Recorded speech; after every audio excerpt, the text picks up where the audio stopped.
خواتین و حضرات السلام علیکم۔ پاکستان ٹیلی ویژن کے پروگرام الیکشن آر کے ساتھ سید جاوید اقبال آپ کی خدمت میں حاضر ہے۔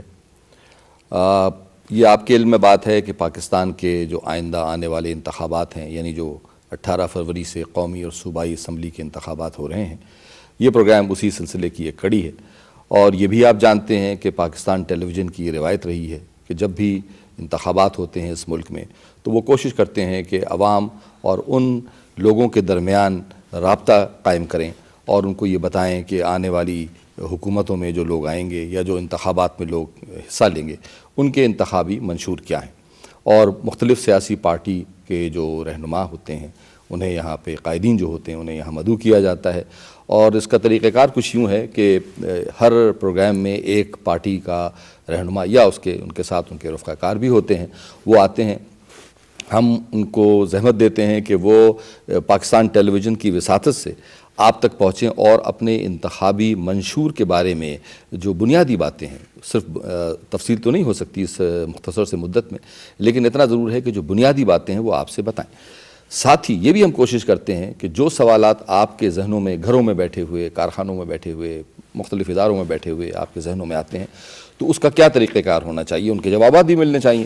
تو اس کے لیے ہم نے اہتمام یہ کیا ہے کہ ہمارے ساتھ ہمارا پینل ہوتا ہے جس کے اندر ملک کے مشہور اینالسٹ، تجزیہ کار اور اخبارات کے لوگ ہوتے ہیں، انہیں ہم یہاں مدعو کرتے ہیں، اور یوں سوال و جواب کی اس پوری نشست میں بہت سی باتیں کھل کے آپ کے سامنے آ جاتی ہیں، اور آپ پھر آئندہ آنے والے انتخابات میں یہ ڈیسائیڈ کرتے ہیں، یہ طے کرتے ہیں کہ کون سی پارٹی آپ کے ووٹ کی صحیح حقدار ہے۔ یہ ہے اس پروگرام کا بنیادی مقصد۔ تو آج جس پارٹی کو ہم نے یہاں مدعو کیا ہے، سیاسی پارٹی کو، وہ ہے عوامی نیشنل پارٹی، اور تشریف وہاں رکھتے ہیں ہمارے یہاں جناب افراسیاب خٹک صاحب، جو کہ صوبہ سرحد کے پریزیڈنٹ ہیں عوامی نیشنل پارٹی کے، اور خٹک صاحب پہلے بھی ہیومن رائٹس کمیشن کے اور پاکستان کے چیئرمین رہ چکے ہیں، سیاسی شخصیت بہرحال ہیں اور بڑی قدر کی نگاہ سے دیکھے جاتے ہیں، بڑا ان کا احترام ہے سیاسی حلقوں میں، اس بات سے قطع نظر کہ سیاسی اختلافات ہو سکتے ہیں لیکن روایت کے تحت ان کا بڑا نام ہے یہاں پہ۔ بہت بہت شکریہ آپ کا خٹک صاحب، آپ تشریف لائے۔ میرے الٹے ہاتھ پہ جو پینلسٹ تشریف رکھتے ہیں ان میں شریف فاروق صاحب ہیں جو کہ اخبارات کے ایڈیٹر بھی ہیں، بہت سے اخبارات انہوں نے نکالے ہیں، اور اس وقت یہ وائس پریزیڈنٹ ہیں CPNE کے، یعنی council of Pakistan news paper editors کے، جو بہت بڑی جماعت ہے پاکستان کے اخبارات کے اور رسائل کے ایڈیٹرز کی، اس کے یہ وائس پریزیڈنٹ ہے۔ اینالسٹ بھی ہیں، آپ نے ان کو دیکھا بھی ہے، بارہا آپ نے ان کے تجزیے پڑھے بھی ہوں گے اور انہیں ٹیلی ویژن پر دیکھا بھی ہوگا۔ ان کے ساتھ تشریف رکھتے ہیں میرے دوست فاروق سہیل گوہندی صاحب، ان کا بھی تعلق صحافت سے ہے، بہت سی سیاسی تحاریک میں یہ ساتھ رہے ہیں، مختلف پیپلز پارٹی کے اور دوسری پارٹیاں جو ہیں ان کے ساتھ رہے ہیں، لیکن ساتھ سے مراد یہ نہیں کہ ان کے حصے میں ہیں بلکہ قریب رہے ہیں، صرف اس اعتبار سے کہ یہ دیکھیں کہ کیا تجزیہ ہوتا ہے۔ سیاسی مختلف جو محرکات رہی ہیں ملک میں اس پہ ان کی بڑی گہری نظر ہے، لوکل، ریجنل اور انٹرنیشنل جو موضوعات ہیں ان کو یہ بہت قریب سے جانتے ہیں۔ آپ دونوں کا بھی بہت شکریہ۔ آئیے تو پروگرام کی ابتدا کرتے ہیں۔ خٹک صاحب، سب سے پہلے میں آپ کی طرف آتا ہوں، ظاہر ہے کہ آپ آج کے مہمان ہیں اور اتفاق سے آج یہ پروگرام ہے جس میں آپ کے ساتھ کوئی اور رفیق کا آپ کے ساتھ نہیں ہے، تو یہ بھی اس بات کی نمائندگی ہے کہ آپ بھرپور حصہ لیں گے اور تمام سوالات کے جوابات آپ ہی دیں گے۔ یہ فرمائیے کہ آنے والے الیکشنز میں تو آپ کی جو پارٹی ہے اس کا بنیادی، کیونکہ آپ تو پہلے بھی حکومت میں رہ چکے ہیں، اور اس اعتبار سے کیا نئی چیز آپ سمجھتے ہیں یا کیا آپ کا مجموعی منشور ہے جو آپ پاکستان کے عوام کو بتا سکیں آئندہ والے انتخابات میں؟ بڑی مہربانی، شکریہ سب سے پہلے تو PTV کا، جاوید اقبال صاحب آپ کا، کہ آپ نے ہمیں موقع دیا یہاں پر بولنے کا اور کچھ بات کرنے کا۔ گزارش یہ ہے کہ عوامی نیشنل پارٹی کی ایک بڑی سیاسی تاریخ ہے۔ یہ پارٹی بنیادی طور پر خان عبدالغفار خان کی اس سیاسی تحریک کی میراث ہے جنہوں نے انگریز استعمار کے خلاف آزادی کے لیے شروع کی تھی، اور جس کے لیے یہاں کے لوگوں نے بڑی قربانیاں جھیلیں۔ خدائی خدمتگار اور ان کی تحریک پاکستان میں کے بننے کے بعد جو جمہوری جدوجہد رہی ہے اس میں صف اول میں شامل رہی ہے۔ جی، تو اس اعتبار سے میں گزارش کرنا چاہوں گا کہ ہماری پارٹی کے منشور کی بنیاد وہ اقدار ہیں جو اس تحریک کا ورثہ رہی ہیں، جس میں امن، آزادی، جمہوریت، انسانی حقوق اور ایک ایسا وفاقی جمہوری نظام جس کے اندر تمام افراد کو اختیار حاصل ہو عوام مقتدر ہوں اور تمام یہاں پہ جو لوگ رہتے ہیں صوبے ہیں وہ مقتدر ہوں اور ایک ایسے خوشحال معاشرے کی طرف جس میں انسانوں کو اپنی صلاحیتوں سے پورا فائدہ اٹھانے کا موقع ملے. یہ بنیادی طور پر ہماری منشور کی تھرسٹ ہے یا اس کا رخ ہے. وہ پاکستان کو ایک ترقی یافتہ وفاقی جمہوری ملک بنانے کے لیے ہے. البتہ اس میں ہماری پارٹی کا زور وفاقیت پہ رہا ہے. 1973 کے آئین بنانے میں ہماری پارٹی نے اہم کردار ادا کیا تھا اور اس آئین کی بنیاد ایک وفاقی جمہوری نظام کا بنانا ہے. لیکن بدقسمتی سے پاکستان کے اندر باوجود یہ نظام قائم نہیں ہو سکا. کچھ چیزیں آئین میں ہیں جن پر عمل درآمد نہیں ہوتا.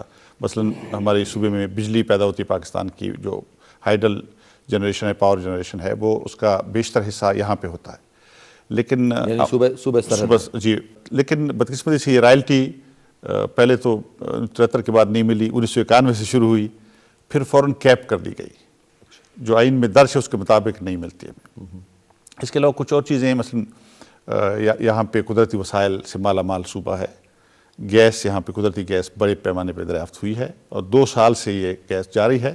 لیکن آپ کو تعجب ہو گئی سن کے کہ جہاں سے گیس نکل رہی ہے اس علاقے میں وہ استعمال نہیں ہوتی, وہاں پہ لوگ میسر نہیں ہیں. کرک سے گیس نکل رہی ہے, گرگری نامی گاؤں سے 142 بلین کیوبک فیٹ گیس ہر روز یہاں سے جاتی ہے اور پہلی اس کی وہ جو ہے وہ اٹک کے پار گئی ہے, لیکن یہاں پہ اس کا استعمال نہیں ہوا. تو یہ بھی آپ کے منشور کا حصہ ہے کہ آپ جی ہم کہتے ہیں کہ اس کو جو مقامی لوگ ہیں ان کو بھی موقع ملے کہ اس سے فائدہ اٹھائیں اور پھر اس کی قیمت جو ہے وہ ایک مناسب منصفانہ طریقے سے. یہاں پہ جنگلات ہیں, یہاں پہ قیمتی معدنیات ہیں, لیکن اس کے باوجود یہاں پہ کوئی صنعتی ترقی نہیں ہوئی ہے. اس صوبے کی تجارتی لحاظ سے بڑی اچھی اس کی لوکیشن ہے. یہ ایسے سینٹرل ایشیا سے نزدیک ہے, شارع قراقرم یا شارع ریشم دونوں کے ساتھ اس کا تعلق ہے. لیکن اس کے باوجود اس طرح سے اس کو تجارت سے فائدہ اٹھانے کا موقع نہیں ملا جس سے یہاں روزگار پیدا ہو, تعلیم, سڑکیں, صحت اور اس طرح کی سہولیات بنیں. لیکن ظاہر ہے کہ صوبے کا ذکر زیادہ ہے, لیکن اس کے باوجود ہمارا منشور پورے پاکستان کے لیے ہے اور اس میں بنیادی بات یہ ہے کہ پاکستان کو ایک ایسی فلاحی اور سماجی انصاف والی ریاست بنایا جائے جس میں ہمارے فوجی اخراجات کم ہوں, جس میں جو ہمارا سوشل سیکٹر ہے اس کو زیادہ حصہ ملے. تعلیم پر اور صحت پر مثلا ہم جو اقوام متحدہ کی سفارشات ہیں کہ اپنے GNP کا گراس نیشنل پروڈکٹ کم از کم 4% خرچ ہونا چاہیے. ہم چاہتے ہیں کہ یہ خرچ ہو, ہم 4% بلکہ 6% تک بڑھائیں اور پاکستان کے اندر لوگوں کے لیے ایسی سہولتیں ہوں اور ایسا انصاف ہو کہ اس میں مثلا تنخواہوں میں جو فرق ہے یہ بہت زیادہ ہے موجودہ حالات میں. یہ جو ہماری پارٹی کے منشور کے مطابق اس کو ہونا چاہیے 5 اور 1 کے تناسب سے, فرق زیادہ نہیں ہونا چاہیے. اس کے علاوہ خارجہ پالیسی کے بارے میں بھی ہمارے کچھ سفارشات ہیں, کچھ نظریات ہیں. ہم ایک آزاد خارجہ پالیسی کے حامی ہے, ساری دنیا کے ساتھ اچھے تعلقات اور امن تعلقات, امریکہ کے ساتھ بھی برابری کی بنیاد پہ تعلقات, ایسے تعلقات جس میں دونوں طرف کے فائدے کو ملحوظ خاطر رکھا جائے. پڑوسی ملکوں کے ساتھ بہت اچھے تعلقات ہماری پارٹی کا خاص طور امتیاز رہا ہے, ہم ہمیشہ اس کے حامی رہے ہیں. ماضی میں اس پر ہمیں خاصی مخالفتوں کا سامنا کرنا پڑا جی, لیکن شکر ہے کہ اب یہاں پر معاشرے میں اکثریت لوگوں کی اس بات کی قائل ہو گئی ہے کہ ہندوستان کے ساتھ بھی مذاکرات کے ذریعے مسائل حل ہونے چاہیے اور افغانستان کے ساتھ ہم قریبی تعلقات کے حامی ہیں. ہمارے خیال میں دونوں برادر ملکوں کے درمیان بہت ساری مشترکات ہیں اور ان سے فائدہ اٹھانا چاہیے.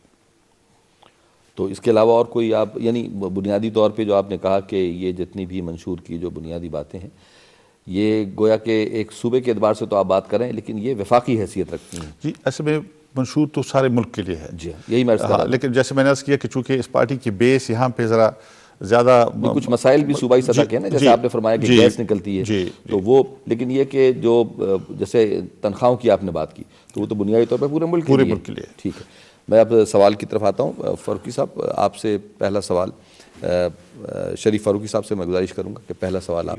جی میرا پہلا سوال تو افراسیاب خٹک صاحب سے یہ ہے کہ بلا شبہ آپ کی اپنی جو حیثیت ہے اور جس انداز میں اپنے آپ کو آپ نے پروجیکشن دی ہے اور یہ خاص طور پر ANP کا جو منشور بنا ہے اس میں آپ کی بہت بڑی کنٹریبیوشن ہے اور بین الاقوامی سطح پر لیکن قومی سطح پر بہت سے ہمارے مسائل ہیں، اور وہ مسائل ہیں اقتصادی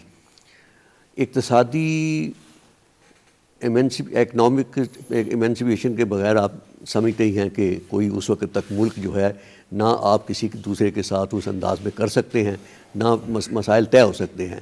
اور اس کے سلسلے میں ایک ڈیمز کا مسئلہ جو ہے پانی کا، energy is the most supreme, جس طرح چائنا نے کیا ہے، انڈیا نے کیا ہے، ٹرکی نے کیا ہے، ایران والے کر رہے ہیں.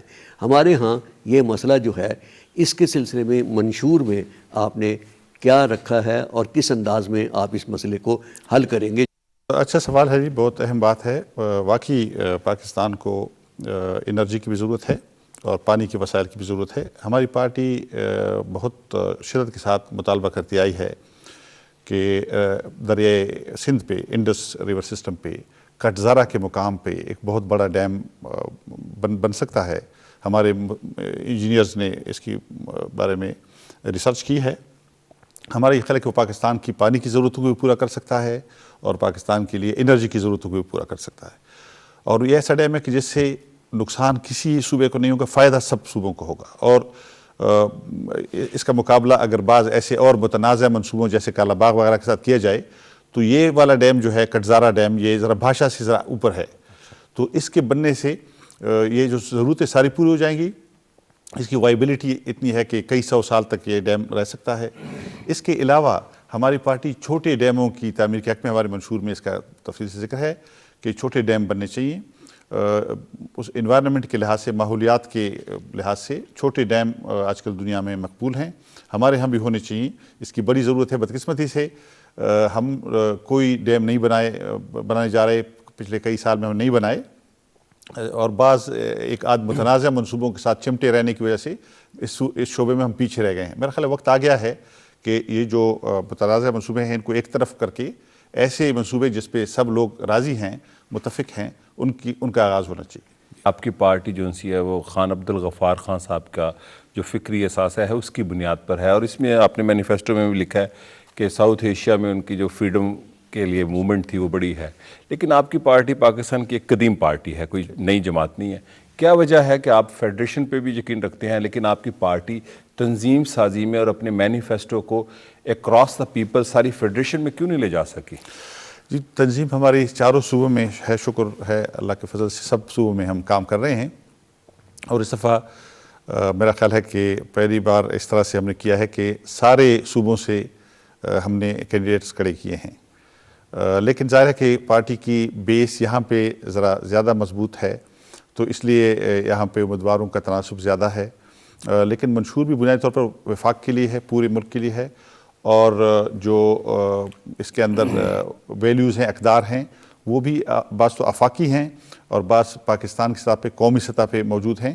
لیکن جیسے میں نے عرض کیا، چونکہ بعض مسائل صوبے سے تعلق رکھتے ہیں اور پارٹی کی یہاں پولیٹیکل بیس ہے، اس لیے ان پر ذرا زیادہ فوکس کیا گیا. اور دوسری بات ہے، آپ کے مینیفیسٹو میں آپ نے شروع میں اپنے پریمبل میں لکھ دیا ہے کہ ہم فوکس جو ہیں صوبہ سرحد، جس کو آپ پختونخوا کہتے ہیں، اور وہ بھی ایک متنازع نام ہے چونکہ یہاں پہ کچھ نام اور بھی لوگ ڈیمانڈ کرتے ہیں. پشتونوں کے علاوہ یہاں اور زبانیں بولنے والے بھی رہتے ہیں جن کی طرف سے عباسین یا اور دوسرے نام خیبر صوبہ بھی تجویز کیا گیا ہے.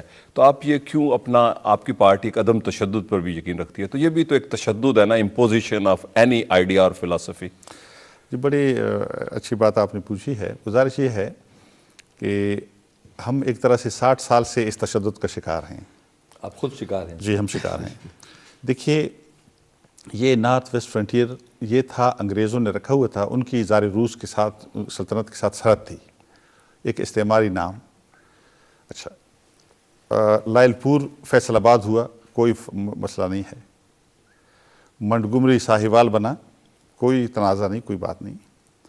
ہماری اسمبلی نے قرارداد پاس کی کہ اس صوبے کا نام پختونخوا ہونا چاہیے، اور اس کے لیے عجیب و غریب دلائل اس کی مخالفت میں یہ کہا جا رہا ہے کہ یہاں پہ مختلف زبانوں کے لوگ رہتے ہیں. بالکل رہتے ہیں، وہ سب ہمارے، یعنی ہم ایک لوگ ہیں، برابر کے لوگ ہیں. لیکن گزارش یہ ہے کہ کس صوبے میں مختلف زبانیں رہنے والے لوگ نہیں رہتے؟ بلوچستان میں آدھی آبادی پشتو بولتی ہے، لیکن ہم نے کبھی نہیں کہا کہ اس کا نام بلوچستان ہٹانا چاہیے اس لیے کہ اس میں مختلف زبانیں رہتی ہیں. سندھ کے اندر کتنی زبانیں بولی جاتی ہیں. خود پنجاب کے اندر سرائکی، پنجابی، پٹوہاری پشتو بعض علاقوں میں بولی جاتی. تو یہ تو سب صوبوں میں ہے. ہوتا یہ ہے کہ کون سا نام کسی علاقے کی شناخت کہلاتا ہے. آپ کی پارٹی تو وہ پارٹی ہے جس کے لیڈر جو سے تھے فکری طور پہ باچا خان جن کو کہا جاتا ہے اور ان کا دنیا میں بڑا نام ہے, عدم تشدد پر یقین رکھتے ہیں. لیکن آپ کی پارٹی کے ایک لیڈر نے یہ سٹیٹمنٹ دی تھی کالا باغ ڈیم کے خلاف کہ اس کو ہم بمبوں سے اڑا دیں گے. تو یہ سٹیٹمنٹ تو جو ہے وائلنس کے دائرہ میں آتی ہے. میرا نہیں خیال کہ ہماری پارٹی کبھی بھی سنجیدگی سے اس طرح کا موقف اختیار کرے گی کہ وہ تشدد کی طرف جائے گی. کبھی نہیں ہوگا. ہماری سوچی سمجھی رائے ہے کہ تشدد سے کوئی مسئلہ حل نہیں ہوتا. تشدد مسائل کو جنم دیتا ہے, مسئلے پیدا کرتا ہے. میں نہیں سمجھتا کہ ہماری پارٹی کا لیڈر اس طرح کا بیان دے سکتا ہے. کسی جگہ مس کوٹ کیا گیا ہوگا تو اور بات ہے, لیکن میں نہیں سمجھتا کہ ہماری پارٹی اس طرح کے موقف اختیار کر سکتی. پختونخوا جو ہے اس کی وجہ جو ہے وہ لنک وتھ چونکہ پختونستان کے ساتھ بھی ہو جاتا ہے اور وہ رشیا کا اور دوسروں کا اور انڈیا کا سارا ہو جاتا تھا, تو اس میں کنٹروورشل ہے. اس لیے آپ اس کے بارے میں کس طریقے سے ریسٹ آف پاکستان جو باقی صوبے ہیں, یعنی آپ کی مراد یہ ہے کہ چونکہ کنٹروورسی ہو چکی ہے تو اس پہ آپ ذرا مختصر جواب دے دیجیے. دیکھیے, میں نے گزارش کی کہ ہم پاکستان کے نقشے میں اپنا نام ڈلوانا چاہتے ہیں. یعنی جو ہماری شناخت تاریخ وہ اس میں ہم داخل کرنا چاہتے ہیں, اس سے خدا نخواستہ نکالنا نہیں چاہتے. اعتراض تو اس وقت ہونا چاہیے اگر ہم یہ کہتے ہیں کہ ہم اس کو سے باہر جانا چاہتے ہیں. اور میں سمجھتا ہوں یہ سرد جنگ کے زمانے کی پرانی بحثیں ہیں, اور میں سمجھتا ہوں ان کو پانی کافی پلوں کے نیچے سے گزر گیا ہے. اب ذرا آگے بڑھنا چاہیے, ہمیں آگے کی جواب دے چکے ہیں. جی, آگے کی طرف ہمیں جانا چاہیے, کنورجنس کی طرف جانا چاہیے. شٹک صاحب, آپ کی پارٹی ایک سیکولر پارٹی ہے. آپ سیکولرزم کی کیا ڈیفینیشن لے کے جاتے ہیں لوگوں کے پاس پاکستان میں؟ بالکل, یہ بہت اہم بات ہے. ہمارے ہاں بدقسمتی سے ایسا پروپیگنڈا کیا گیا ہے کہ گویا سیکولرزم سے مراد یہ ہے کہ لوگ مذہب سے انکار کریں یا مذہب کو نہ مانیں. لادینیت, ہاں لادینیت اس کا ترجمہ بدقسمتی کیا گیا ہے. حالانکہ اس میں صرف ایک بنیادی اصول ہے, وہ یہ ہے کہ ریاست کی نظر میں سب لوگ برابر ہیں, قانون کی نظر میں سب لوگ برابر ہیں, اور اس سے کسی عقیدے کا, نسل کا, رنگ کا, زبان کا, فرقے کا تعلق نہیں ہونا چاہیے. اور ریاست کو لوگوں کے درمیان مذہب کی بنیاد پر تفریق نہیں کرنی چاہیے. یہ تو قائد اعظم کے بھی ارشادات ہیں. بالکل جی, بالکل. پاکستان کی بنیاد قائد اعظم مودی جناح اور دوسرے جو اس وقت لیڈر تھے انہوں نے یہی کہا کہ پاکستان میں سب لوگوں کو برابری کی حیثیت حاصل ہوگی. کچھ لوگ اپنے مندروں میں جائیں گے, کچھ لوگ اپنی مسجدوں میں جائیں گے, کچھ لوگ اپنے گرجاؤں میں جائیں گے, لیکن ریاست کی نظر میں سب برابر ہیں. دوسرا اسی سوال سے جڑا ہوا میرا ایک اور سوال ہے کہ 2008 کے الیکشن میں ANP اس دفعہ بڑی ماشاءاللہ بڑے بھرپور انداز سے شرکت کا اس کا نظر آ رہا ہے, شامل ہونا. اور آپ سمجھتے ہیں کہ آپ کا جو ایجنڈا ہے نان وائلنس کا, سیکولرزم, پیس کا, ڈیموکریسی کا, اس ریجن میں جہاں پہ وائلنس بہت زیادہ ہوا ہے پچھلے 20-25 سالوں میں, تو آپ ایک ریپلیسمنٹ دے سکتے ہیں وائلنس کی جگہ ایک سیکولر پیسفل ایجنڈے کے ساتھ؟ جی بالکل. گزارش ہے کہ امن کا مسئلہ میں سمجھتا ہوں بنیادی مسئلہ بن گیا ہے, اور جس طرح سے ہمارا علاقہ پورے اس گریٹ گیم کا حصہ بنا ہے, اس کی وجہ سے بڑی مشکلات نے جنم لیا ہے. ہماری پارٹی پہلی بات تو یہ کہ خارجہ پالیسی کو ایسی متوازن اور قومی مفادات کے مطابق پالیسی بنائے گی کہ بیرونی تنازعات میں ہم نہ پڑیں, پرائی جنگوں کو اپنی طرف ہم نہ کھینچیں. اور اس کے علاوہ ملک کے اندر جو علاقے ہمارے پسماندہ علاقے ہیں, خصوصاً قبائلی علاقے کے بارے میں ہماری پارٹی بعض بنیادی ریفارمز یا اصلاحات کرنا چاہتی ہے. جس میں بنیادی بات یہ ہے کہ ہم چاہتے ہیں کہ فاٹا جو ہے وہ اس صوبے میں انٹیگریٹ ہو جائے اور ایک طرح سے حصہ بن جائے اس صوبے کا. جی پروونشلی ایڈمنسٹریٹو ٹرائبل ایریا پاٹا یعنی بن جائے فاٹا کے بجائے, کیونکہ بہرحال ہمارے فاٹا اور ہمارے درمیان بہت ساری چیزیں یعنی کیا مشترک ہیں, ایک ہی لوگ ہیں, اور مذہب, عقیدہ, زبان, رسم رواج, ساری چیزیں. اس کے علاوہ اہم بات یہ ہے کہ فاٹا کو صوبائی اسمبلی میں نمائندگی ہو. دیکھیے صوبائی اسمبلی اس لیے ضروری ہے کہ یہاں کی جو پروونشل منسٹریز ہیں, ایجوکیشن, فوڈ, کنسٹرکشن, سب فاٹا کے اندر کام کرتی ہیں. تو فاٹا کے لوگ اگر اسمبلی میں ہوں گے تو ان کاموں کی نگرانی کر سکیں گے, پالیسی میکنگ میں شریک ہوں گے. اس کے علاوہ فاٹا میں پولیٹیکل پارٹیز ایکٹ ہم ایکسٹینڈ کرنا چاہتے ہیں. بدقسمتی سے اب تک وہاں پہ یہ آپ کے منشور منشور میں ہے. جی اس لیے کہ وہاں پہ ایک خلا ہے، انتظامی خلا ہے اور معاشرتی خلا ہے، اور وہ ایک آئسولیشن میں گئے ہیں وہ لوگ، یعنی فاٹا کو ایک طرح سے تنہائی میں رکھا گیا ہے۔ ہم چاہتے ہیں کہ وہ انٹیگریٹ ہو، وہ جو مین سٹریم ہے اس کے ساتھ ملے جڑے، تو ایک طرح سے وصل پیدا ہو، پیوند پیدا ہو، اور وہ خلا ختم ہو جائے جس سے منفی عناصر فائدہ اٹھاتے ہیں۔ تو اس طرح کے اقدامات ہیں۔ روزگار بہت اہم بات ہے، تعلیم سب سے اہم بات ہے۔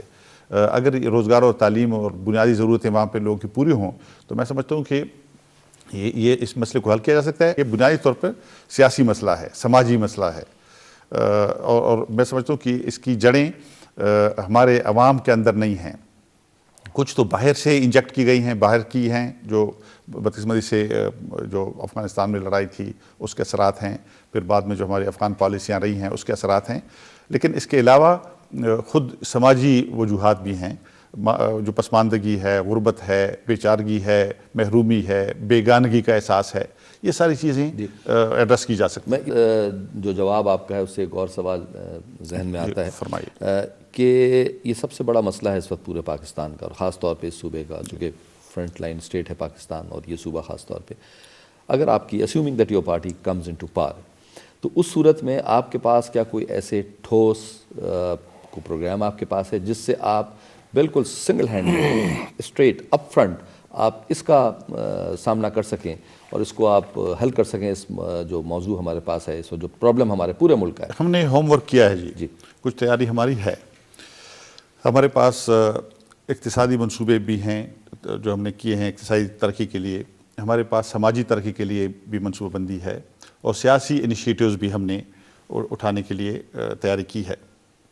مثلاً ہم پہلی بات یہ ہے کہ جو ہمارے قبائلی علاقے ہیں ان کے لوگوں کو ہم انگیج کرنا چاہتے ہیں مذاکرات میں، بات چیت میں، ان سے بات کرنا چاہتے ہیں۔ قبائلی علاقوں کے بارے میں بہت ایک غلط تاثر پھیلایا گیا ہے کہ یہ لوگ امن کے خلاف ہیں، ایسی بات نہیں ہے۔ میں سمجھتا ہوں کہ وہ بڑے، یعنی ان کی بہت اچھی روایات ہیں، اگر ہم ٹھیک طریقے سے ان کو ایڈریس کر سکیں۔ اس کے علاوہ اقتصادی ترقی بہت ضروری ہے جی۔ دیکھیں فاٹا کے اندر ایک ایسی سڑک نہیں ہے جو سارے فاٹا کو ملا سکتی ہو۔ آپ کو یہ سن کر تعجب ہوگا کہ مثلا اگر آپ مومند ایجنسی سے خیبر ایجنسی میں جانا چاہتے ہیں تو آپ کو مومند ایجنسی سے نکلنا ہوگا پہلے، اچھا، پھر پشاور آنا ہوگا، پھر خیبر ایجنسی جانا ہوگا، بیچ میں کوئی ایسا راستہ نہیں ہے۔ تو یہ جو باجوڑ ایجنسی سے مومند کی طرف سڑک آئی ہے، ہماری پارٹی کا منصوبہ ہے کہ اس کو ہم جنوبی وزیرستان سے نکال کر جوب تک لے جانا چاہتے ہیں، اور اس کو گوادر کے ساتھ ہم ملانا چاہیں گے تاکہ یہ علاقے جڑیں۔ اس میں قباحت کیا ہو رہی ہے خٹک صاحب؟ عرض یہ ہے لا اینڈ آرڈر ہے یا ریسورسز کی کمی؟ نہیں، اب تک تو پرائرٹیز ہماری یہ نہیں تھی۔ بدقسمتی یہ تھی کہ جو ہماری حکومتیں رہی ہیں مختلف، ان کی ترجیحات میں یہ بات شامل نہیں تھی۔ اب ہم اس کو پہلی ترجیح بنائیں گے، اور اس کے علاوہ پورے ملک میں میں سمجھتا ہوں کہ اگر لوگوں کو انصاف ملے گا، اگر لوگوں کو شنوائی ہوگی، ایک آزاد عدلیہ، ایک جمہوری سیاست جس میں لوگ مقتدر ہوں، شہری ہوں، یعنی رعایا اور شہری میں فرق ہے جی۔ شہری جو ہے وہ فیصلہ سازی میں شریک ہوتے ہیں، وہ اپنے اوپر حکومت بناتے ہیں، اپنے لیے حکومت چنتے ہیں، لیکن رعایا جو ہے ان کے پاس یہ حقوق نہیں ہوتے۔ تو ہم چاہیں گے کہ پاکستان کے لوگ شہری بنیں اور ان کے ایسے حقوق ہوں جو سارے مہذب دنیا میں شہریوں کے ہوتے ہیں۔ افراز صاحب، خٹک صاحب، ANP جو ہے وہ کافی اچھی مؤثر انداز میں کامیابی کے امکانات اس کے دکھائی دیتے ہیں۔ اگر وہ ساری کامیابی آپ کو اسی انداز میں ہو جائے تو آپ مستقبل کی پاکستان کی حکومت کے ساتھ کس انداز میں اس مسئلے کو، کیونکہ یہ بہت بڑا مسئلہ ہے، صوبہ سرحد کا ہی نہیں ہے، پورے پاکستان کا ہے، تو فاٹا کو کس طریقے سے ایک جزو لا ینفک بنایا جائے گا، آپ کا اس وقت کیا اپروچ ہوگی؟ میرا خیال اس کا جواب تو تھوڑا سا تو آپ نے دے دیا ہے بہرحال۔ اور میں گزارش کرنا چاہوں کہ اس کے بارے میں بھی آسانی ایک پیدا ہوئی ہے پچھلے کئی سالوں میں۔ میں سمجھتا ہوں کہ مختلف حکومتوں نے کمٹ کیا ہے کہ فاٹا میں اصلاحات ہوں گی، پھر وہ پوری نہیں ہوئی اور بات ہے، لیکن ایک طرح سے ایک کنسنسس اس بارے میں اتفاق رائے موجود ہے کہ فاٹا کے اندر اصلاحات ہونے چاہیے۔ ہماری پارٹی ایک طرح سے اس کو کیٹلسٹ کا رول ادا کرے گی اور اس تبدیلی کو روبہ عمل لائے گی انشاءاللہ۔ 2008 کے الیکشن کے بعد کی صورتحال جیسے کہ نظر آ رہا ہے کہ ANP اس دفعہ بڑا مؤثر انداز سے کیمپین میں آئی ہے، اور کچھ ایسے کانسیپٹ آ رہے ہیں کہ الیکشن کے بعد کہ ایسی گرینڈ کولیشنز بنائی جائیں صوبوں اور مرکز میں، تو آپ ایسے کسی گرینڈ کولیشنز میں شامل ہونا مناسب سمجھے گی آپ کی پارٹی؟ جی بالکل، آپ نے ٹھیک فرمایا۔ ہمارا بھی خیال یہ ہے کہ جس طرح کے چیلنجز درپیش ہیں پاکستان کو، خارجہ پالیسی کے، داخلہ پالیسی کے، امن و استحکام کے، خود کش حملوں کے، جی وائلنس بالکل، تشدد کے، ان سب چیزوں سے کوئی پارٹی، کوئی گروہ اکیلا نمٹ نہیں سکتا۔ تو ہم کولیشنز کے حق میں ہیں۔ ساری دنیا میں آپ دیکھیں، ہمارے پڑوسی ملک ہندوستان میں پچھلے کئی سال سے یعنی کوئی ایک پارٹی حکومت نہیں آئی، کولیشنز ہیں جو مختلف بڑی پارٹیاں بھی ان کولیشنز میں ہیں، لیکن کولیشنز ہیں۔ یہاں بھی کولیشنز بننے چاہیے، اور اس میں ایک طرح سے جو پاکستان کے اندر پلورلزم ہے، تنوع ہے، اس کو ایڈجسٹ کرنا چاہیے، اس کو ایکوموڈیٹ کرنا چاہیے، اس کو جگہ ملنی چاہیے۔ اس سے میں سمجھتا ہوں کہ یہ جو مغایرت ہے یہ ختم ہوگا۔ ہم سمجھتے ہیں کہ ساری مثلا بلوچستان کا تشدد ہے، صرف اس بلوچستان میں جو ہم چاہتے ہیں کہ اس کا بھی سیاسی حل ہو، اور جو وہاں کی سیاسی قیادت ہے اس سے نہ صرف مذاکرات کیے جائیں بلکہ اس کو اس پروسیس میں شامل کیا جائے، تاکہ وہ اس ملک کے حصے کے طور پہ خود کو ایسا مطمئن حصہ سمجھ لیں، یعنی پارٹیسپیشن ہو مین اسٹریم میں، وہ بھی مین اسٹریم میں، تاکہ وہ فیصلہ سازی میں شریک ہو کر یہ احساس کریں کہ اس ملک وہ بھی چلا رہے ہیں۔ دوسرا، آپ کی پارٹی نے بڑا فوکس کیا ہے فارن پالیسی اور انڈیپینڈنٹ فارن پالیسی۔ آپ کی پارٹی کا کشمیر پر کیا موقف ہے؟ بالکل، ہم کشمیر میں کشمیری عوام کی حق خود ارادیت کے حامی ہیں۔ ہمارے خیال میں کشمیر کا مسئلہ صرف زمین کا مسئلہ نہیں ہے، وہاں پہ جو لوگ رہتے ہیں، انسان رہتے ہیں، ان کو تعین کرنا چاہیے اپنی سرنوشت کا، اپنی قسمت کا، ایک بات۔ دوسری بات ہم یہ کہنا چاہتے ہیں کہ کشمیر کے مسئلے کے بارے میں مذاکرات ہوں۔ جنگیں ہم بہت لڑ چکے، اگر جنگوں سے یہ مسئلہ حل ہونا تھا تو حل ہو چکا ہوتا۔ میں سمجھتا ہوں کہ 3.5 یا 4 جنگیں تقریباً ہو چکی ہیں۔ اب وقت آ گیا ہے کہ مذاکرات کو چانس دیا جائے، اور ان مذاکرات میں کشمیری عوام کی خواہشات کو مد نظر رکھا جائے۔ افرا صاحب، خٹک صاحب، اس سلسلے میں آپ سے یہ عرض کرنا چاہوں گا، صدر پاکستان پر سب سے بڑا اعتراض یہی کیا جاتا ہے کہ انہوں نے کشمیر کے مسئلے پر، ہندوستان کے ساتھ تعلقات کے مسئلے پر اس قدر لچک دکھائی ہے کہ جس کی ماضی میں کوئی مثال نہیں ملتی، لیکن انڈیا پر کسی قسم کا کوئی اثر نہیں ہوتا۔ آپ یہ بتائیں کہ آپ کوئی فورسی کر سکتے ہیں کہ مستقبل میں انڈیا کے ساتھ وہ کوئی اپنی بنیادی تبدیلی اس میں لائیں کشمیر کے مسئلے پر؟ جی، میں خوش قسمتی سے میں امن کی تحریک کا بھی رکن ہوں، اور ایک ایسی تنظیم جو Pak India people's forum for peace and democracy کے نام سے کام کرتی ہے، وہاں وہ کنونشن منعقد کرتی ہے، ہندوستان میں بھی، پاکستان میں بھی ہم کئی کنونشن منعقد کر چکے ہیں۔ وہاں کی سول سوسائٹی سے ہمارا رابطہ ہے، بالکل، اور میں آپ کو یقین جاتا ہوں کہ وہاں بھی پیس کی بہت بڑی لابی ہے، وہاں کے عوام بھی، وہاں کی مختلف سیاسی پارٹیاں بھی امن چاہتی ہیں، اور میں نہیں سمجھتا کہ دونوں ملک افورڈ کر سکتے ہیں کہ وہ قیامت تک جو ہے وہ اپنے وسائل، محدود وسائل کو فوجی اس پہ خرچ کریں، اور ان ملکوں کے اندر غربت ہے، پسماندگی ہے، مسائل ہیں، مشکلات ہیں۔ پھر اصل بات یہ ہے کہ دیکھیں، ریجنل کوآپریشن میں ہم بہت پیچھے رہ گئے ہیں۔ یہ آج کی دنیا ریجنل کوآپریشن کی دنیا ہے، بلاکس ہیں، ریجنل بلاکس ہیں، جی بالکل، گلوبلائزیشن ہو رہی ہے۔ گلوبلائزیشن میں جو ریجنز متحد ہیں انہوں نے اپنے لیے ایک باعزت مقام بنایا ہے، اور جو آپس میں لڑ رہی ہیں جیسے ہمارے اس خطے میں ہے، اس میں کبھی ہم ایک طاقت کے اس پہ مجبور ہیں کہ ایک طاقت کے کندھے پہ بیٹھ جائیں، کبھی دوسری طاقت کے کندھے پہ، ہم کیوں اپنے بل بوتے پہ کھڑے نہیں ہو سکتے؟ یعنی اس خطے میں اگر ہمارے تعلقات ٹھیک ہوں، ہندوستان، افغانستان، چین، ایران کے ساتھ، تو میں نہیں سمجھتا کہ ہمیں کسی اور طاقت کی ضرورت ہوگی۔ جی، آپ ان سے فرمائے، اس میں ایک چیز اور بھی ہے کہ خٹک صاحب غور کیجیے گا اس پہ، کہ نہ صرف یہ کہ اس سے ایک عجیب سی صورتحال پیدا ہوتی ہے آپ کے خطے میں، بلکہ اس کمزوری کا فائدہ اٹھا کر وہ بڑی طاقتیں جن کا اس خطے سے کوئی واسطہ نہیں ہے، وہ آپ کے یہاں بغیر بلائے آ جاتی ہیں۔ ایسا ہی ہوا جی، بالکل بیان ہی میں یہی عرض کر رہا تھا کہ دیکھیں، ہم جو کس طرح جو فوجی معاہدوں میں ہم رہے ہیں ماضی میں، اس سے ہم نے نقصان اٹھایا ہے، کوئی فائدہ اس کا پاکستان کے لیے نہیں ہوا۔ پھر اسی طرح سے آپ دیکھیں، اگر ماڈلز پہ آ جائیں، یعنی مجھے عرض کرنے دیجئے کہ ایشیا میں ایسے 2 بڑے ملک ہیں جنہوں نے مثلا جو مغربی ماڈل تھا اس کو نہیں اپنایا، یعنی انہوں نے اپنے لیے ماڈل چنے، خود اپنے لیے اپنی قومی مقاصد یا مفادات کے تحت انہوں نے ماڈلز بنائے۔ ایک چین ہے، ایک ہندوستان ہے۔ 50s میں انہوں نے رد کیا جب ہم نے امریکہ کے ساتھ ہم گلے ملے، وہ کہاں کھڑے اور ہم کہاں کھڑے ہیں۔ تو اس کی صاف معنی ہے کہ بنیاد جو ہے وہ قومی مفادات کی ہونی چاہیے، نہ اس کی کہ آپ دور دراز کی طاقتوں کو خوش کرنے کے لیے ایسی پالیسیاں بنائیں کہ جسے آپ کے پڑوسیوں سے آپ کے تعلقات ٹھیک نہ ہو۔ تو میں سمجھتا ہوں کہ پڑوسیوں کو آپ چن نہیں سکتے، دوستوں کو چن سکتے ہیں، پڑوسی تو آپ کے جو ہیں ان کے ساتھ رہنا ہوتا ہے۔ خٹک صاحب، آپ کے پارٹی مینیفیسٹو میں لکھا ہوا ہے کہ دس نیوکلیئر کیپیبلٹی کین پریزنٹ اے گریو، کہ یہ نیوکلیئر جو ہے یہ خود تھریٹ ہے پاکستان کے لیے۔ اس کی کیا ڈیفینیشن ہے یہ تو ڈیٹرنٹ کہا جاتا ہے نیوکلیئر کو. یہ دیکھیں یہ تو مختلف لوگوں کے مختلف افکار ہیں یا نظریات ہیں. ہمارا خیال یہ ہے کہ ایٹمی طاقت جو ہے وہ ساری دنیا میں ختم ہونی چاہیے اور ایٹم بم جو ہیں وہ کسی ملک کو بچا نہیں سکتے. سوویت یونین جب ٹوٹا تو اس کے پاس ایٹم بموں کے گودام بڑی تعداد میں موجود تھے. اتنے زیادہ ایٹم بم تھے ان کے پاس کہ رکھنے کی جگہ نہیں تھی, لیکن سوویت یونین ٹوٹ گیا اس لیے کہ اس کے اندر بہت ساری اور چیزیں تھیں, اقتصادی ترقی, سیاسی طور پہ جمہوریت کا نہ ہونا وغیرہ. تو ہمارا یہ خیال ہے کہ ہمیں جو وسائل ہم نیوکلیئر اس پہ لگا رہے ہیں اس کے بجائے ہمیں عوام کی ترقی پہ, خوشحالی پہ, روزگار پہ, صحت پہ, تعلیم پہ, انسانی ترقی پہ لگانی چاہیے.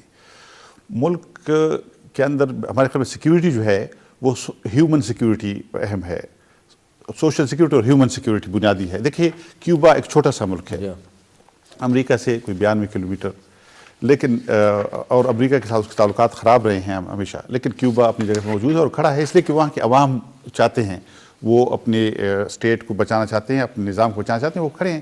تو اصل بات عوام کی ہوتی ہے, اصل طاقت عوام ہیں, طاقتور عوام طاقتور ملک بناتے ہیں, اسلحے سے ملک طاقتور نہیں ہوتے. ہمارا جو پاکستان ہے ایک زرعی ملک ہے, آپ کا پاکستان کی زرعی آبادی اور زراعت اور فیوڈلزم کے بارے میں کیا ایجنڈا اور پروگرام ہے؟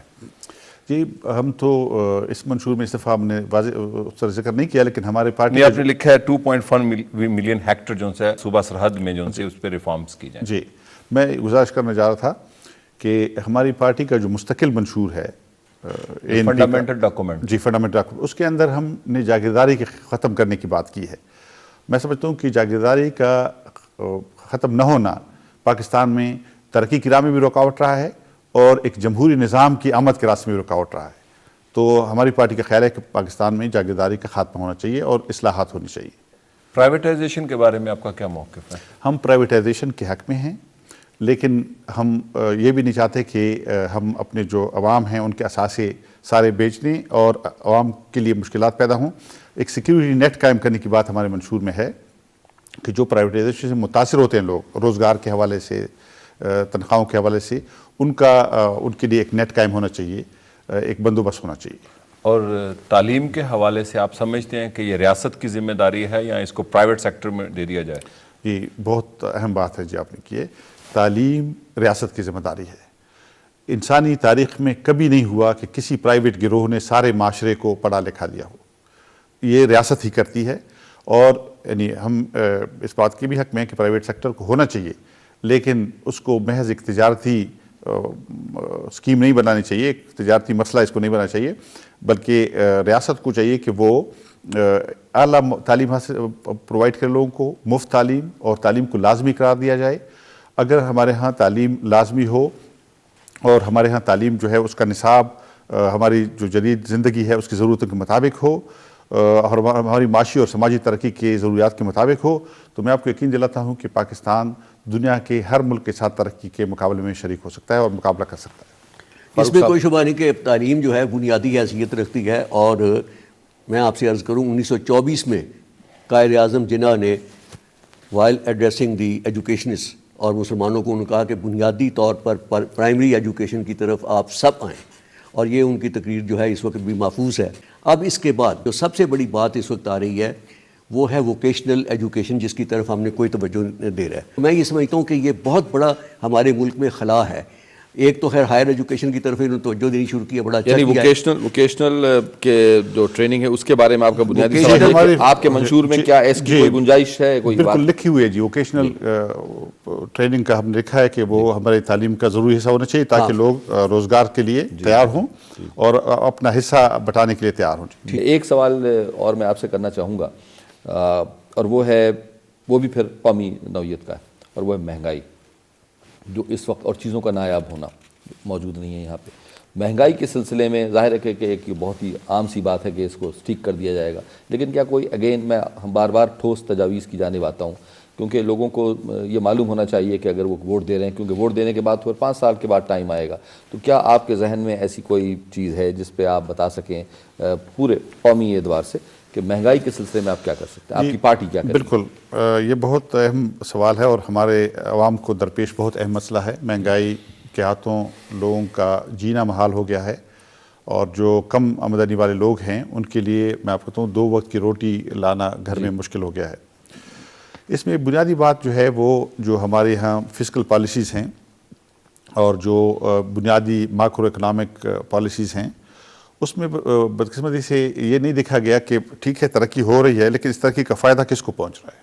جو عوام کی اکثریت ہے اس کو کوئی فائدہ نہیں پہنچا۔ تو اس کے لیے جو بنیادی مائکرو اکنامک پالیسیز ہیں اور جو فسکل پالیسیز ہیں، اس میں اس بات کا اہتمام کیا جائے کہ افراط زر پر قابو پایا جائے، اور جو ملک کے اندر بڑے پیمانے پہ تبدیلی یا ترقی آئے اس کا فائدہ لوگوں تک پہنچے، اس کو نیچے تک لایا جائے، ٹرکل ڈاؤن ہو، ٹرکل ڈاؤن ہو اس کو۔ ہاں جی، اس کے لیے میں سمجھتا ہوں کہ ڈیٹیلڈ ایک اکنامک پالیسی جو ہے وہ تیار ہونی چاہیے۔ ہماری پارٹی نے اس کے لیے بنیادی کچھ نکات رکھے ہیں، انشاءاللہ ان کی بنیاد پہ ہم اقدامات اٹھائیں گے، اور ایسے اقدامات اٹھائیں گے جن سے جو ریاست کے ہاتھ میں طاقت ہے وہ مہنگائی کے جن کو بوتل میں بند کرنے کے لیے استعمال کی جائے۔ یعنی آپ کے پاس پلان موجود ہے، جی، اگر موقع ملا تو آپ اس کے پر عمل کر کے اس یہ جو ایشو ہے اس کو آپ ٹیکل کرنے کی آپ کی پارٹی مکمل طور پہ صلاحیت رکھتی ہے؟ بالکل انشاءاللہ، اس لیے کہ دیکھیں اصل بات یہ ہے کہ اگر آپ کے پاس ریاستی اختیارات ہے، صلاحیت ہے، طاقت ہے، اور آپ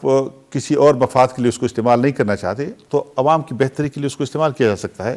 اور میں نہیں سمجھتا کہ ایسا مسئلہ ہے کہ اس پر قابو نہیں پایا جا سکتا۔ بدقسمتی سے ہمارے ہاں ترجیحات ایسی رہی ہیں پچھلے کئی عشروں سے کہ عوام جو ہیں وہ ان کی حیثیت جو ہے وہ ثانوی ہے، اور کچھ گروہ ہیں، ایلیٹ ہیں، اشراف ہیں، جاگیردار، بڑے سرمایہ دار، بڑی بیوروکریسی، وہ ان کے مفادات جو ہیں وہ انہوں نے غلبہ پایا ہے۔ ہم اس توازن کو تبدیل کریں گے انشاءاللہ۔ افراد صاحب خٹک صاحب، عوامی نیشنل پارٹی ماضی میں تو انقلابی پارٹی تھی، اب یہ اپنے ایجنڈے سے ریفارمسٹ پارٹی نظر آ رہی ہے، اور پاکستان کا ایک بڑا مسئلہ بے روزگاری ہے، اور پاکستان دنیا کے ان ملکوں میں شمار ہوتا ہے جہاں پہ یوتھ کی ایک بڑی ریشو ہے۔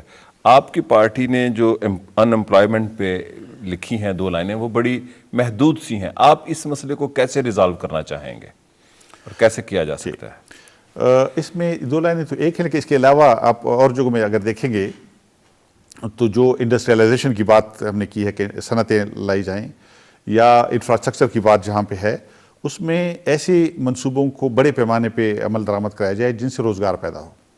مثلا جب ہم مکانات کی تعمیر کی بات کرتے ہیں کہ بڑے پیمانے پہ لوگوں کو مکانات حاصل ہوں، ہم ایک پلینڈ اربن ڈیولپمنٹ چاہتے ہیں، ایک منصوبہ بند شہری ترقی جس کے اندر بڑے پیمانے پہ ترقیاتی کام ہوں۔ ظاہر ہے کہ اس طرح کے کاموں میں لوگوں کو روزگار ملے گا۔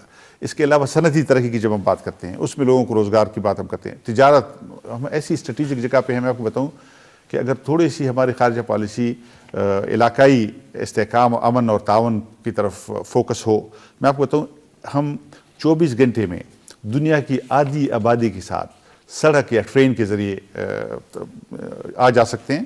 مثلا یورپ جو ہے، قازقستان میں جو یورال کی پہاڑیاں ہیں، یورپ وہاں سے شروع ہوتا ہے، اور قازقستان سے یعنی افغانستان 1 دن میں آدمی پہنچ سکتا ہے۔ چین کے ساتھ ہمارے بارڈرز ہیں، ایران کے راستے مڈل ایسٹ ہم کافی قریب ہیں، انڈیا کے ساتھ ہماری بارڈر ہے۔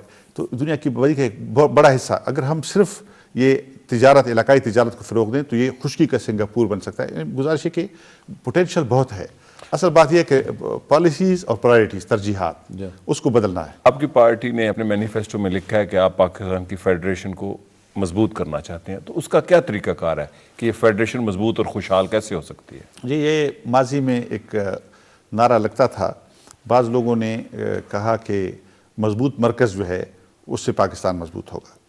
میں سمجھتا ہوں کہ وہ تجربہ ناکام ہو گیا تھا۔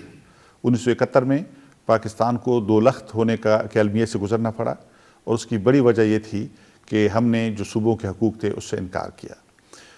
مشرقی پاکستان جو پاکستان کی آبادی کی اکثریت تھا، اس کے حقوق کو ہم نے ماننے سے انکار کیا، جس کی وجہ سے وہاں پہ ایک مغایرت پیدا ہوئی اور اس نے مخاصمت کی شکل اختیار کر لی۔ لیکن 73 کا آئین جب بنا تو اس تجربے کو مدنظر رکھا گیا۔ 73 کے آئین میں بنیادی طور پہ پاکستان کو ایک وفاقی جمہوری مملکت قرار دیا گیا ہے۔ یہ اور بات ہے کہ اس اصول پہ عمل نہیں ہوا۔ بہت ساری چیزیں، مثلا جو 73 کے آئین کے لیے ایک معاہدہ ہوا تھا جو 3 پارٹیوں کے درمیان تھا، اس وقت پاکستان پیپلز پارٹی، اس وقت نیشنل عوامی پارٹی اور جمعیت علماء اسلام، یہ ایک طرح سے نمائندہ پارٹیاں تھیں۔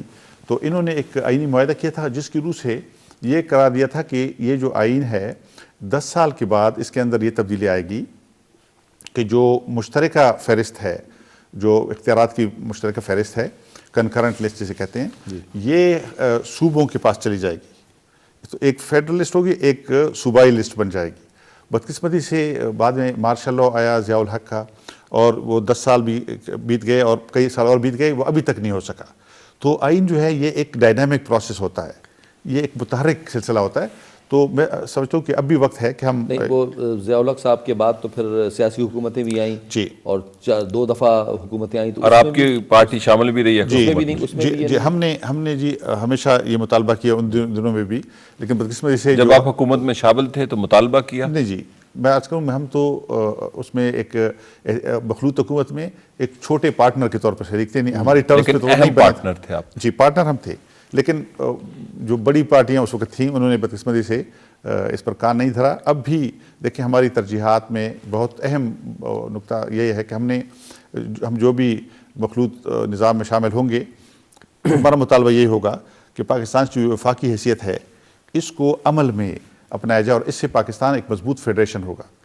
دیکھیں لوگ پارٹیسپیشن جو ہے اس سے، شرکت سے توانائی بھی ملتی ہے، سب کو شرکت بھی ملتی ہے، مقتدر ہونے کا احساس بھی ہوتا ہے، اور ڈینائل سے، محرومی سے مسائل جنم لیتے ہیں، تلخیاں پیدا ہوتی ہیں، مخاصمتیں پیدا ہوتی ہیں. میں سمجھتا ہوں کہ پاکستان جیسے ملک میں ایک جمہوریت جو ہے صرف وفاقی شکل میں کامیاب رہ سکتی ہے، کیونکہ کافی ڈائیورسٹی ہے، بڑا ملک ہے، اور اس ڈائیورسٹی کو، اس تنوع کو ملحوظ خاطر رکھا جائے. افرا صاحب خٹک صاحب، ماڈرن ریاست میں یا ایک ویلفیئر ریاست میں تعلیم کے بعد جو اہم شعبہ ہے وہ صحت کا ہے. آپ کے مینیفیسٹو میں بڑا 4 لائنوں میں یہ لکھا ہے کہ ANP ان کو سہولت مہیا کرے گی، اور اس میں آپ نے پرائیویٹ سیکٹر کو کچھ لگتا ہے فوکس کیا ہے. آپ نہیں سمجھتے کہ ریاست کی ذمہ داری ہے لوگوں کو صحت کے لیے سہولیات مہیا کرنا؟ بالکل ہے، یعنی اس اصول سے ہمارے منصوبے میں انکار نہیں کیا گیا کہ یہ ریاست کی ذمہ داری ہے.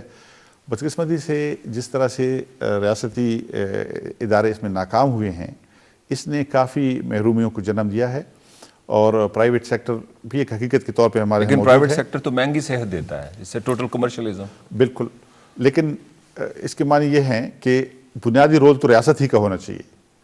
پرائیویٹ سیکٹر پر پابندی نہیں ہونی چاہیے کہ وہ اس میں آئے، لیکن بنیادی رول اس میں کوئی شک نہیں ریاست کو ہونا چاہیے. اور یہ ہمارے اس میں لکھا گیا کہ جو UN کے جو معیار ہیں اس میں ہمیں پورا اترنا چاہیے، یعنی کم از کم 4% جو ہے وہ ہمیں. آپ زیادہ معیارات جو بتا رہے ہیں وہ UN کے ہیں، جبکہ آپ نے 2 ماڈل بتائے وہ انڈیجنس تھے آپ کے بقول، چائنا اور انڈیا. تو آپ تو لگتا ہے آپ کی پارٹی زیادہ NGO سے اورینٹڈ ہو گئی ہے، اس کا مینیفیسٹو. انڈیجنس فلسفی کیوں نہیں لے کے چل رہے آپ؟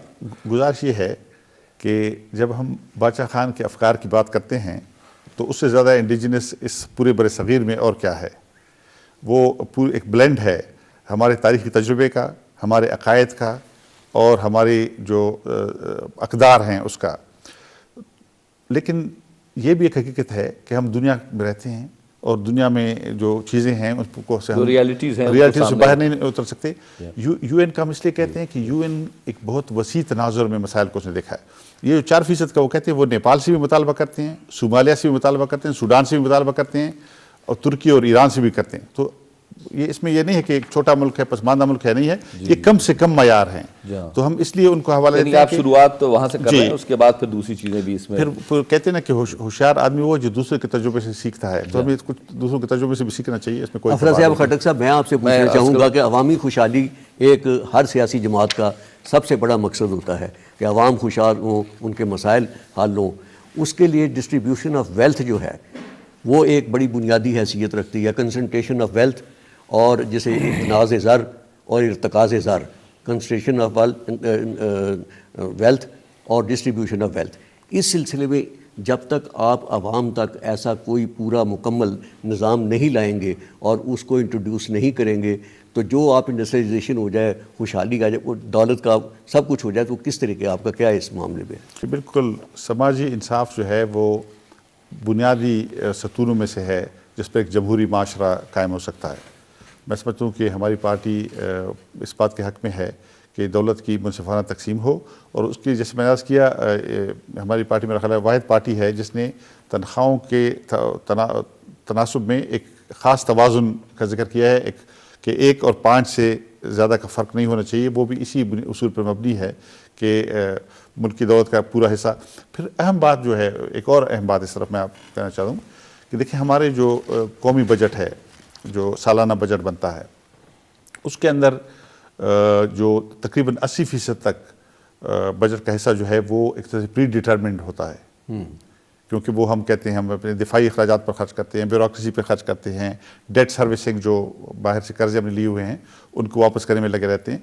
لیکن ظاہر ہے کہ جو حکومتیں کہتی ہیں، عوام سے وعدہ کرتی ہیں، وہ 20% یا 15% کے اندر مینور کرتی ہیں۔ ہمارا خیال یہ ہے کہ یہ جو 80% والا حصہ ہے اس میں بھی تبدیلیاں آنی چاہیے، اس میں بھی تبدیلیاں آنی تاکہ ہماری ترجیحات کا اثر نو تعین ہو۔ آپ کا بہت بہت شکریہ، آپ تشریف لائے اور آپ نے پاکستان کے عوام کو عوامی نیشنل پارٹی جو آپ کی پارٹی ہے اس کے منشور سے آگاہ کیا اور ان سوالات کا جواب دیا جو ہمارے پینلسٹ نے آپ سے کیا ہے۔ آپ دونوں حضرات کا بھی بہت بہت شکریہ۔ خواتین و حضرات، آپ نے گفتگو سنی اور امید کی جاتی ہے کہ جو آپ کے ذہنوں میں سوالات ہوں گے اس کے بہت سے جوابات آپ کو مل چکے ہوں گے۔ ان جوابات کی روشنی میں، جیسے میں پہلے بھی کہتا آیا ہوں، ان جوابات کی روشنی میں اور اپنے ضمیر کی آواز پر آئندہ آنے والے انتخابات میں ووٹ دیجیے گا، ووٹ دینے ضرور جائیے گا اور اپنے ضمیر کا فیصلہ آخری فیصلہ ثابت کیجیے گا۔ اجازت دیجیے، خدا حافظ۔